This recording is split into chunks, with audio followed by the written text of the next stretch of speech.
Hello అందరికి జుట్టు ఏంటి పలచబడుతుంది మీ జుట్టు ఊడిపోతుందా ఏంటి అని మన ఫ్రెండ్స్ ఎవరైనా అడిగితే కొంచెం ఏంటి కుప్పలు కుప్పలుగా ఊడిపోతుంది. ఒకటే టెన్షన్, అలా టెన్షన్ పడకుండా ఒక ఉల్లిపాయను తీసుకొని ఇలా కట్ చేసుకోండి ముక్కలుగా. ఒక బౌల్ లోకి వేసుకోండి. ఇక అందులోకి 2 స్పూన్ల వరకు అవిసె గింజలను వేసుకోండి. ఈ అవిసె గింజలు అనేవి మన జుట్టును ఒత్తుగా పొడవుగా పెంచడంలో చాలా బాగా హెల్ప్ చేస్తాయి. ఇక స్టవ్ మీద పెట్టి ఒక గ్లాస్ వరకు వాటర్ ని పోసుకోండి. అలానే ఒక స్పూన్ వరకు కొలంజీ సీడ్స్ ని వేసుకోండి. మీ దగ్గర కొలంజీ సీడ్స్ లేవు అనుకుంటే మెంతులను వేసుకోవచ్చు. ఇక ఒక గుప్పెడు కరివేపాకును కూడా వేసుకోండి.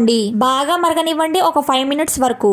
ఇలా జెల్ అనేది ఫామ్ అవుతుంది కదా, ఇక స్టవ్ ని ఆఫ్ చేసేసేయండి. వేడిగా ఉన్నప్పుడే స్ట్రైనర్ తోటి ఫిల్టర్ చేసుకోండి. లేదు అంటే ఒక క్లాత్ లోకి వేసుకొని అయినా ఇలా గట్టిగా పిండితే చాలా ఈజీగా జెల్ అనేది వస్తుంది. ఇలా జెల్ ని పిండేటప్పుడు మన చేతులు అనేవి కొంచెం కాలుతాయి, జాగ్రత్తగా చూసుకోండి. లేదు అంటే స్ట్రైనర్ తోటి ఫిల్టర్ చేసుకోండి. ఇక ఈ జెల్ లోకి విటమిన్ ఈ క్యాప్సిల్ ని వేసుకోండి. మీ దగ్గర విటమిన్ ఈ క్యాప్సిల్ లేదు అంటే ఒక స్పూన్ వరకు కోకోనట్ ఆయిల్ ని మిక్స్ చేసుకోండి. ఇక మీ హెయిర్ కి అప్లై చేసుకుని ఒక 40 మినిట్స్ తర్వాత హెడ్ బాత్ చేసుకోండి. సూపర్ రిజల్ట్ అయితే కనిపిస్తుంది.